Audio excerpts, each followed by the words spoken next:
Welcome to the Lost Sci-Fi Story channel. If you're ready, let's begin today's story. The CSS Ardent Meridian had a sound. Not an alarm, not an announcement, not the particular hydraulic groan it made when the docking clamps released and half the crew grabbed for something solid out of pure reflex even after months aboard. No, this was something beneath all of that. A frequency. A low, continuous resonance that lived somewhere between the inner ear and the chest cavity, produced by the ship's atmospheric processors running at full cycle. And after 18 months, Elliot Voss had stopped hearing it the way you stop hearing your own heartbeat. It was simply part of being alive on the Meridian, and he had made his peace with it the same way he had made his peace with most things aboard this ship. Quietly, privately, and without making a formal note in any document that might suggest he had ever found any of it difficult. He was in the middle of his second cup of something the dispensary unit optimistically labeled coffee, standard blend when the alert came through. The label had always struck him as the kind of institutional dishonesty that deserved its own entry in a medical journal. Whatever the dispensary produced, it was not coffee in any sense that the word was meant to carry. It was warm, it was brown, it was mildly stimulating, and it had an aftertaste that suggested the machine had at some point processed something adjacent to a mineral compound and never fully recovered.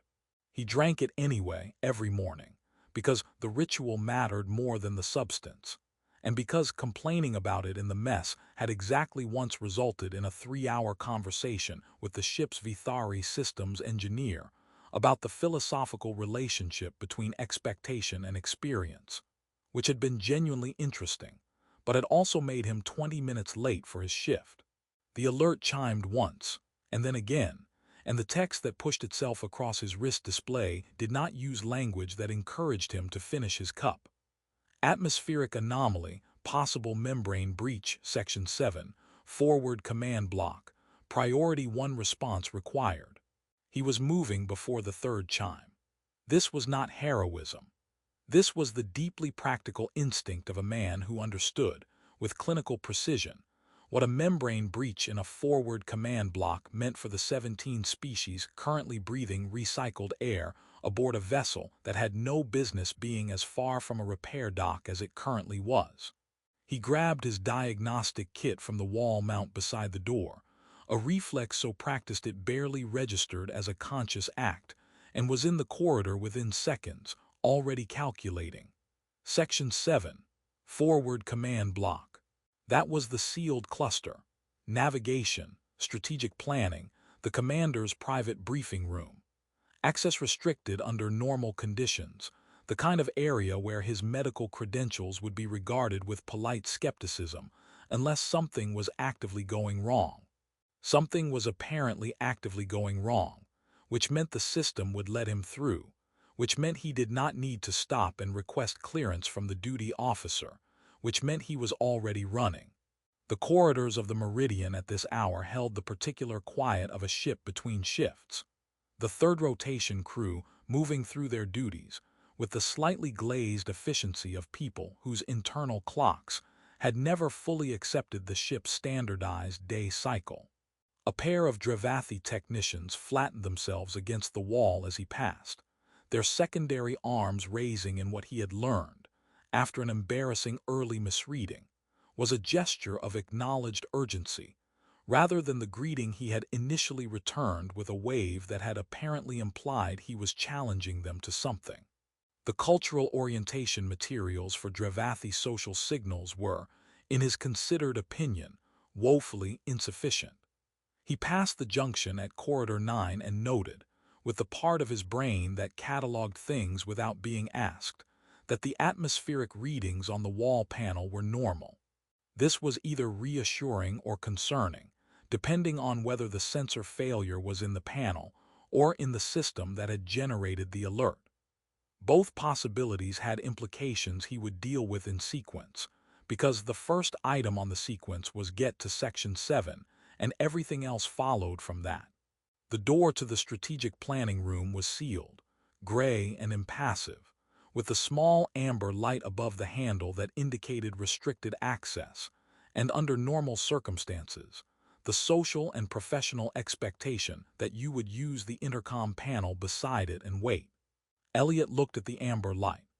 The alert on his wrist display had upgraded itself in the 40 seconds since he'd last checked it to include the phrase potential cascade failure, which was the kind of phrase that did not encourage waiting.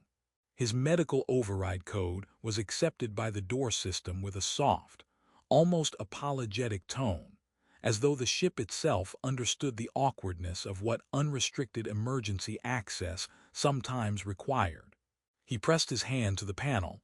The door opened, and Elliot Voss, who had survived border campaigns and aggressive fungal infections, and a quartermaster with genuinely catastrophic emotional timing, stepped through it into a silence so complete and so charged that his body understood, several full seconds before his mind caught up, that the atmospheric emergency was the least complicated thing that had happened to him today. The first thing Elliot's brain offered him, in the half-second before the rest of his cognition arrived to take charge of the situation, was a purely medical observation.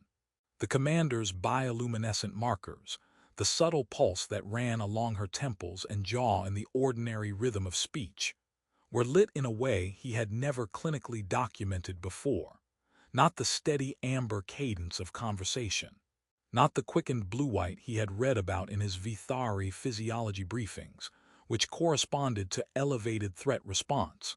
This was something else entirely. A deep, slow rose gold that moved across her skin like light seen through water, and his brain, still operating in physician mode, filed it earnestly under undocumented stress response before the rest of what he was seeing finished loading.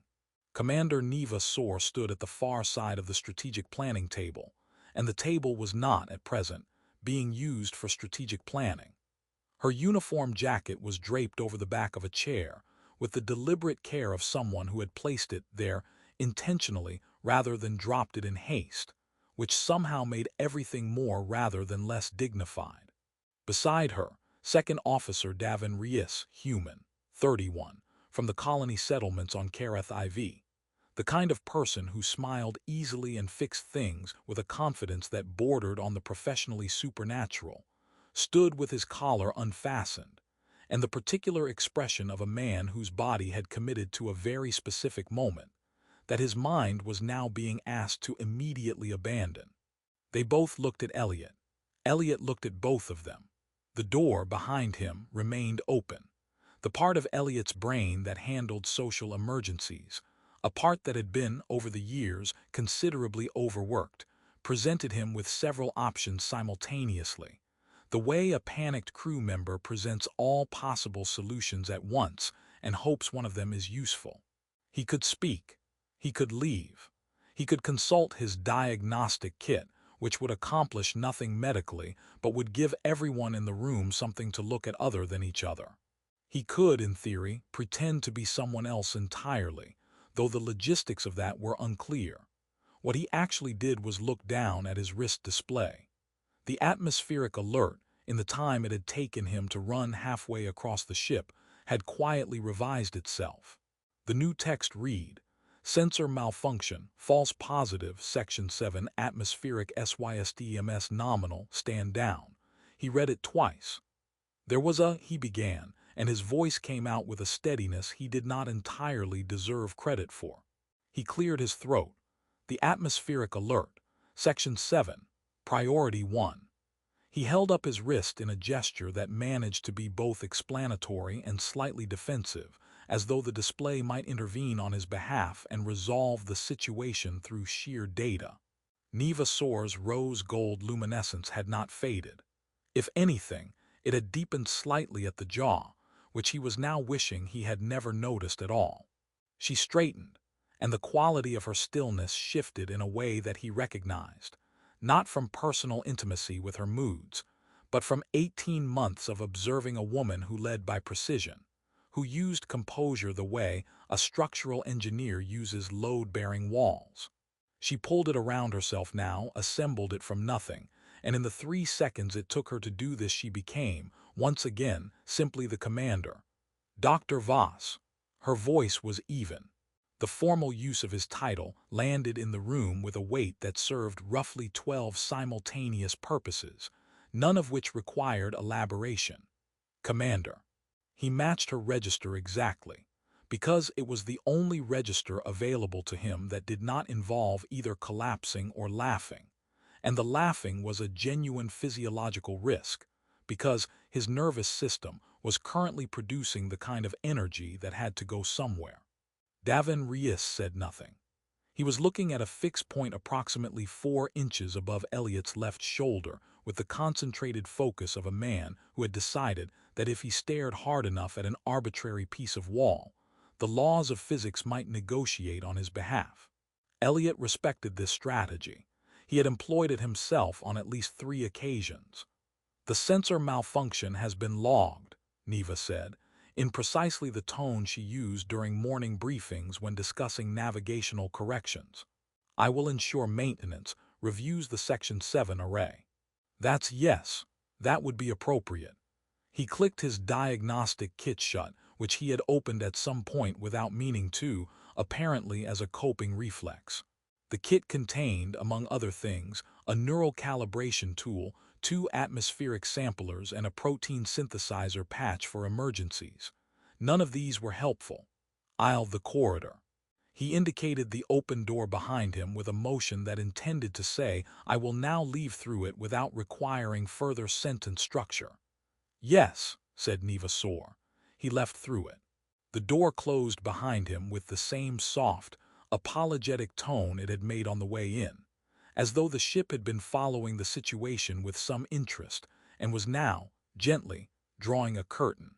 Elliot stood in the corridor and looked at the wall panel, which confirmed, in calm green numerals, that atmospheric conditions in Section 7 were completely, absolutely, insultingly fine. He stood there for a moment. Then he began the walk back toward the medical bay, and the particular silence he carried with him was the silence of a man assembling, very carefully, a list of things he was never going to say to anyone. The medical bay of the CSS Ardent Meridian was, under most circumstances, the quietest room on the ship.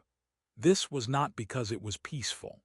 It was because the people who entered it were either injured, which made them disinclined toward conversation, or they were Elliot, who had over 18 months cultivated a professional atmosphere that communicated, without hostility, that this was a space for clinical purposes, and not for whatever the rest of the ship was doing. It had taken considerable effort. The Meridian had a crew of 219, distributed across 11 species, and a meaningful percentage of them had initially treated the medical bay as a place to come and discuss things that were bothering them in a general, non-physical sense. He had redirected these visits, gently but consistently, until the room had achieved its current reputation as somewhere you went when something was specifically, measurably wrong with your body.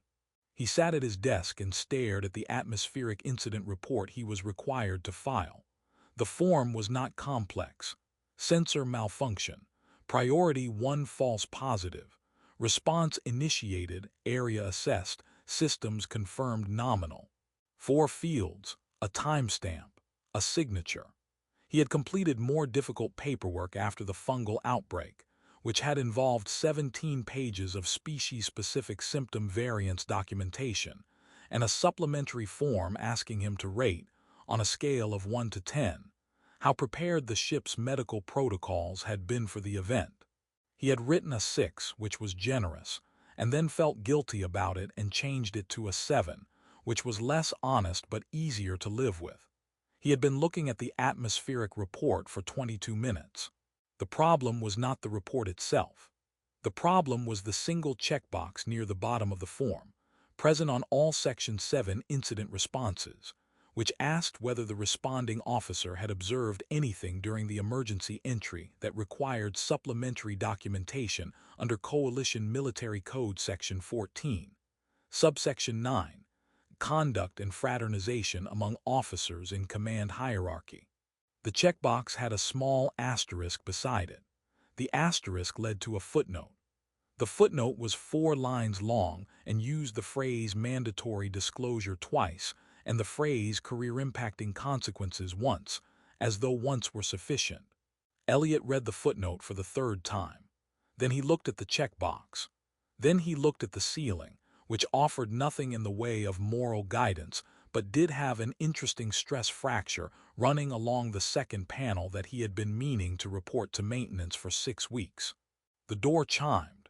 He said, "Enter," with the reflexive efficiency of a man who had been answering door chimes in medical bays for a decade, and then immediately identified, from the particular cadence of the footsteps, who had just walked in, and spent approximately half a second wishing he had said literally anything else.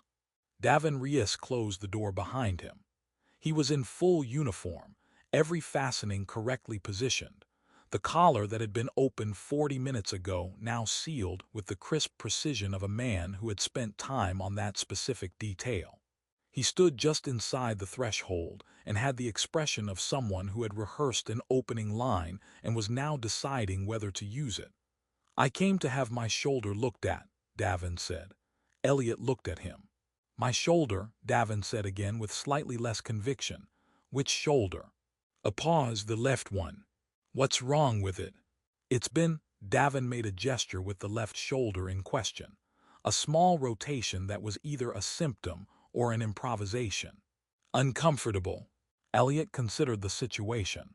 In the 11 months he had known Davin Reyes, the man had reported to the medical bay for treatment on 4 occasions, a plasma burn on his right forearm, a concussion sustained during an evasive maneuver that had thrown half the crew into their consoles, a digestive reaction to something in the Dravathi crew's shared meal rotation that Elliot had privately suspected from the beginning was a social mistake rather than a culinary one, and once for a routine certification physical that Davin had attended with the resigned expression of someone submitting to something they found philosophically disagreeable. In none of these visits had Davin Reyes ever looked the way he looked right now, which was like a man carrying something heavy in a room with no surfaces to put it down on. "Sit," Elliot said, and indicated the examination platform, and watched Davin cross the room and sit with the careful movements of someone performing normalcy rather than experiencing it. He ran the scanner. The scanner reported, with the quiet indifference of calibrated instruments, that Davin's left shoulder was in excellent condition. He showed Davin the results. Davin looked at them and nodded slowly, in the manner of someone receiving information they had not actually come for. The scanner also, because it was thorough, because Vithari bioengineers who had contributed to its design had included a full psychosomatic stress index as standard, displayed a secondary readout indicating elevated cortisol markers, disrupted circadian rhythm signals, and what the machine clinically categorized as acute situational distress, non-physical origin. Elliot tilted the scanner so the secondary readout faced away from both of them and said nothing about it, because he was a doctor, and because sometimes the kindest clinical decision was the one you made without announcing it. "The shoulder seems fine," Elliot said. "Right," said Davin. "Good." Silence moved into the room and made itself comfortable. "I was going to explain," Davin said, eventually to the middle distance. "You don't have to." "I know I don't have to." He was quiet for a moment.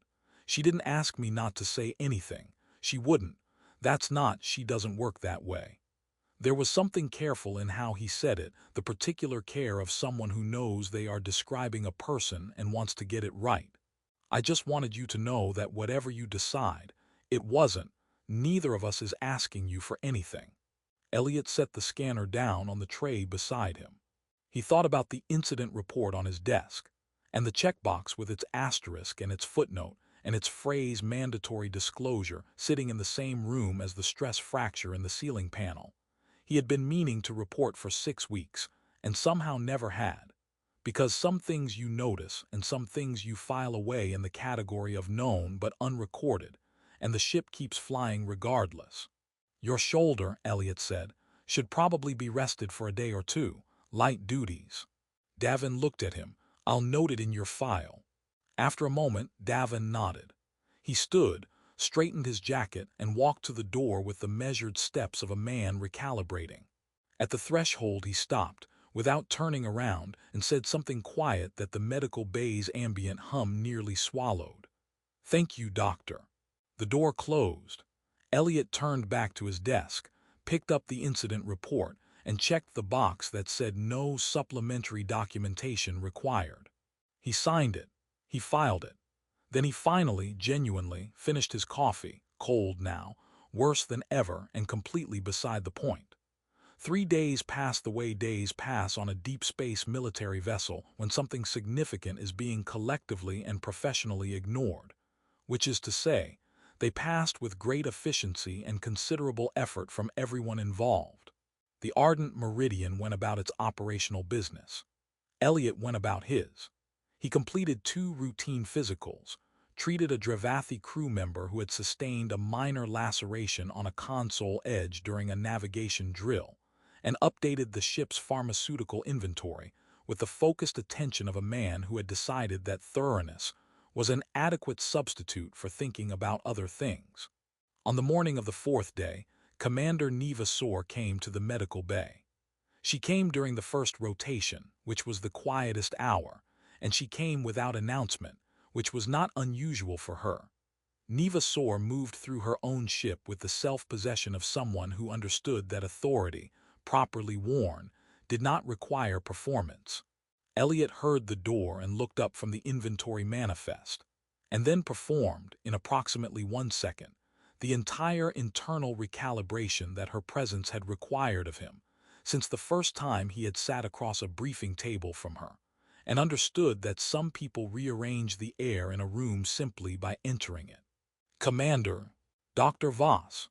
She crossed to the chair beside his desk, not the examination platform, the chair, the one reserved for conversations rather than procedures, and sat in it with a deliberateness that made clear she had made the distinction intentionally. Her bioluminescent markers were running in their ordinary amber, steady and unhurried. "I would like to discuss the incident report from Section 7. "It's been filed," he said. "Systems nominal. Sensor malfunction. No supplementary documentation required."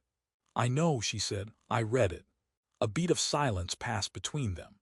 Not uncomfortable exactly, but weighted, the way silences are weighted when both people in them know they are standing at the edge of something that words will change permanently in one direction or another.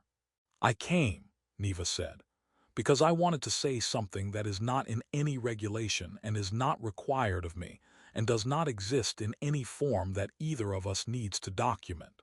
She paused, and the pause had the quality of precision, of someone who has thought carefully about language and is now using it accordingly. "What you did, or rather what you chose not to do, was not a small thing. I want you to know that I understand that." Elliot looked at his desk for a moment. There was a protein synthesizer patch sitting on the corner of it that had been there for 4 days, because he kept forgetting to return it to inventory, and he found himself noticing it with great concentration. "I'm going to be honest with you," he said, "because I think you're probably someone who prefers that." "I am," she said. "For about 20 minutes I sat in this room and stared at a checkbox." He glanced up. It had a footnote. The footnote used the phrase mandatory disclosure in a way that suggested whoever wrote it had enjoyed writing it slightly more than was professionally appropriate. He watched something shift at the corner of her mouth, not quite a smile, but the structural precondition for one. "And I thought about what mandatory means and what disclosure means, and what would actually be accomplished by either. And I came to the conclusion that the sensor array in Section 7 is unreliable and should be reviewed by maintenance, which I noted, and that I had not personally witnessed anything that required further documentation, which I also noted, and that was the end of it." Neva was quiet for a moment. The amber at her jaw pulsed once, slow and even. "The sensor array," she said carefully, "has already been reviewed. The technician who assessed it filed a report indicating that the malfunction originated in a calibration error introduced during last month's systems update. It was not the first false positive that unit has generated. Another pause. It was, however, the most consequential. These things happen, Elliot said with great professionalism. They do. And there it was, not the commander's composure, not the assembled authority of a woman who led by precision, but something quieter and more human than any of that, which he suspected she did not show often, and which she was showing now with the deliberate quality of a choice. Davin told me what you said to him, about the shoulder. The shoulder, Elliot said, required rest. It always does. This time she did smile briefly, and it crossed her face like light through a port window there, and then composed back into its usual stillness, but real, unmistakably real, and it rearranged something in his understanding of her that he thought would stay rearranged. She stood, and the meeting, such as it was, had reached its natural end, the way some important things end, not with resolution exactly, but with the quiet establishment of a new and workable truth. I expect to see you at the senior staff briefing this afternoon. I'll be there. She moved toward the door, and at the threshold she paused in the same way Davin had paused 3 days before, and Elliot wondered briefly if there was something about the doorway of the medical bay that produced reflection in people, or whether he simply worked with people who knew how to use an exit. Elliot, his first name, spoken with the particular care of someone using it for the first time and meaning something by the choice. He waited. The dispensary in Section 4 has been recalibrated. Apparently the previous coffee blend formula contained trace mineral compounds from a contaminated base stock. The replacement should be significantly better. He stared at her. I filed the maintenance request myself, she said, and was gone before he could formulate a response to the information that his commanding officer, in the middle of everything else, had apparently also made a quiet note of the coffee. He sat in the medical bay for a long moment after the door closed, in the familiar low hum of the ship's atmospheric processors, in the particular silence of a room that had just held something that would not be spoken of again, and did not need to be. Then he stood, crossed to the dispensary unit mounted beside the sterilization cabinet, and placed a cup beneath it. It was warm. It was brown. It was, for the first time in 18 months, genuinely, unmistakably coffee. He drank it standing up, in the quiet, while the Ardent Meridian moved through the dark